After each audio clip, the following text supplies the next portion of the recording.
This is Showtime Sean Porter. This is Aerosmith Jr. Hey everyone, this is Jesse Vargas. And you're watching True School Sports. You're watching True School Sports. And you're watching True School Sports. Stay tuned.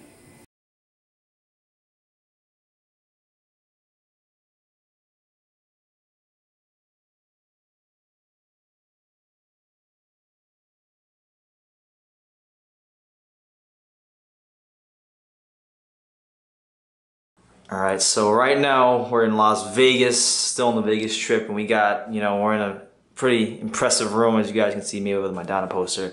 Cotto Packett, that was a great fight. Over there we got the Mayweather Mosley poster, and we got all kinds of boxing memorabilia, as you guys can see on the walls. Morales Ferreira, and a ton of credentials. Ferreira. Yes. They're just one person combined. Yeah, it's Ferreira. So a lot of you guys probably asking, who is this guy talking? And it's none other than the great Sean Zittel. You guys might know him from the Boxing Boys. How you doing, Sean? How you doing? I'm doing good, man. It's good being in your house. Thank you for inviting me over. We watched the Broner versus Granados fight. That was pretty interesting. I had my take. You have yours. What did you think about that fight? I thought it was a close fight. That could have went either way. I think 5 rounds to 5. Very agreeable scorecard if you had that. 7 rounds to 3 either way.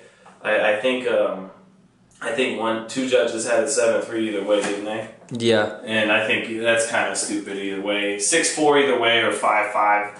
So I said right before the decision, I'm cool with this either way, however it happens. But you knew Broner was going to get the decision being in Cincinnati.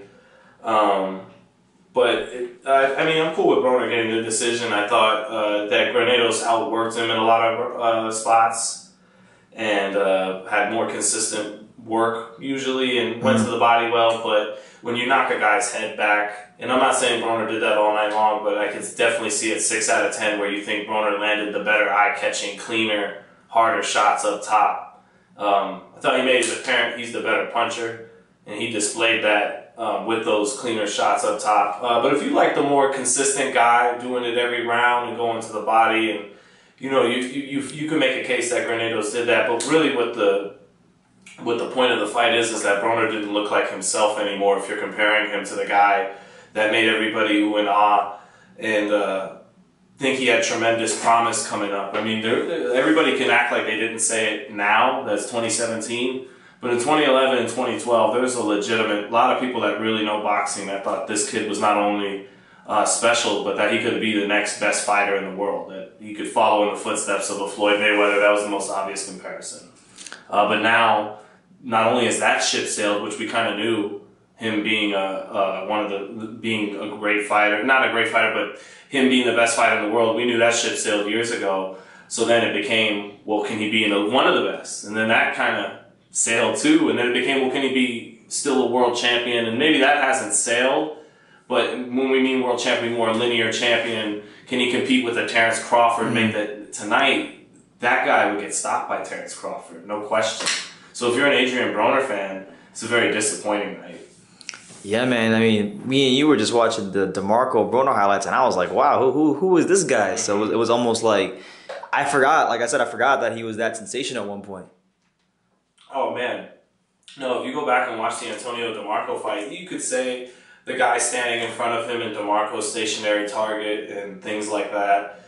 But there was 4 or 5 punch combinations. There was no 4 or 5 punch. He tried to muster a few to his credit later in the rounds against Granados. He tried to dig down.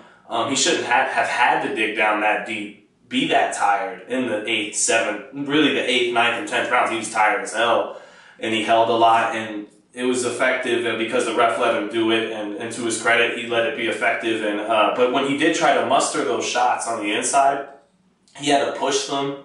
They didn't have the snap and the explosiveness. If you go back and watch just 7 minutes of the highlight of the DeMarco video on YouTube, every shot had explosiveness on it. You could hear the snap on him.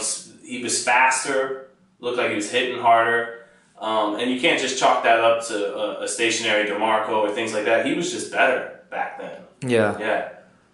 So, I mean, hey, it happens in boxing. You kind of talked about earlier how fighters can individually, falter and have, they might look sensation in one fight, and they might look like crap the next. It's just boxing. Only a couple guys maintained being great for fight after fight after fight. So That's what separates, you know, a lot of guys from not just Broner, but you know, Mayweather, Pacquiao from the rest. Yeah, I mean, not every. I mean, like for example, a guy I really respect. I've talked to this about with Dante from Dante's Boxing Nation, and he never subscribes to the theory.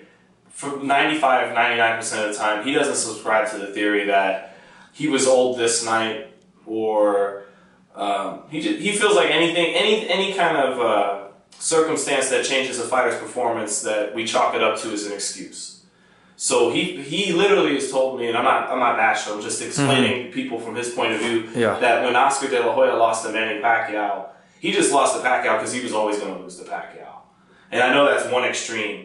And I don't believe that. I believe that fighters, not everyone's Floyd and Manny, where they're just every fight at this level. And I don't think it's always just the opponent. Well, this guy made him look bad. A lot of the time it's that. You know, it's the style it is. And it is the same fighter from one night to the next. And he looked great this night because of the opponent. And the next night he didn't because of the other opponent. But I also think guys take little dips and little peaks in the midst of their primes. Yeah. And there's Floyd Mayweather would tell you that. He when he fought Arturo Gatti, he was on fire. It's not just that. I know people would say, well, he fought Gatti. Gatti was a punching bag, and Gatti wasn't even himself anymore at that point. And that's true. But he also had something to prove that night. It was his first pay-per-view. So there are these circumstances. He knew he had to be explosive that night to get over on pay-per-view, and that's what he did. And was just a more motivated fighter at that time. That's just one example that everybody can draw from. Because the next time he fought Sharmba Mitchell, that wasn't the same on-fire Floyd, and because he's not taking, it's a smaller opportunity. It's just so, what I'm getting at is, fighters, it's not always just black and white. He was in his prime, now he's shot. There's things in the middle there. Okay, where they're gray areas. Gray areas where they're closer to their prime, closer to being shot. Not quite in his prime anymore. So, Broner, for example, if he continues on this route, is just on a decline right now. Yeah, he'll be on ESPN soon the way he's going. Yeah. It would be nice to have Friday Night Fights back. Yes, they should bring that back.